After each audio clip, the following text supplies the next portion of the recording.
తెలంగాణలో కొత్త తరహా రాజకీయం రావాలన్నారు జాగృతి అధ్యక్షురాలు కవిత. ఎవరైతే ఇప్పటికీ అవకాశం దక్కకుండా ఉన్నారో వాళ్ళకి అవకాశం కల్పించాలని కొత్త రాజకీయ శక్తిగా అవతరించబోతున్నామని తెలిపారు.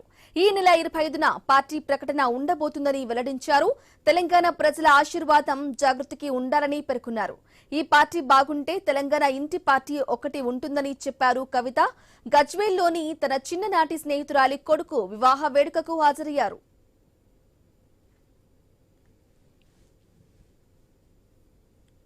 ఈ రాష్ట్రంలో ఒక కొత్త తరహా రాజకీయం రావాలని చెప్పి ఎవరికైతే ఇప్పటి వరకు అవకాశం దక్కకుండా ఉన్నారో అటువంటి యువతకు, మహిళలకు, అదేవిధంగా అణగారినటువంటి వర్గాలకు అవకాశాలు ఇవ్వాలనే ఉద్దేశంతో ఈ రాష్ట్రంలో కొత్త రాజకీయ శక్తిగా అవతరించబోతా ఉన్నాం. 25వ తారీఖు నాడు పార్టీకి సంబంధించిన ప్రకటన కూడా ఉండబోతా ఉన్నాం. రోజు రోజు కూడా అన్ని జిల్లాల నుంచి వస్తున్నటువంటి చేరికలతో అత్యంత స్ట్రాంగ్గా జాగృతి పెట్టబోయేటటువంటి పార్టీ ఎమర్జ్ అవుతుందనేటటువంటి విశ్వాసం కూడా రోజు రోజు కలుగుతూ ఉంది. మరి తెలంగాణ ప్రజలందరి ఆశీర్వాదం కూడా మాకు ఆ పార్టీపై ఉండాలని, ఎందుకంటే అల్టిమేట్గా ఈ పార్టీ బాగుంటే తెలంగాణ ప్రజల పక్షాన నిలబడి పోరాటం చేసేటటువంటి ఇంటి పార్టీ ఒకటి ఉంటుంది. ఇప్పుడు అన్ని జాతీయ పార్టీలే ఉన్నాయి. బీఆర్ఎస్ జాతీయ పార్టీయే, కాంగ్రెస్ జాతీయ పార్టీయే, బీజేపీ జాతీయ పార్టీయే.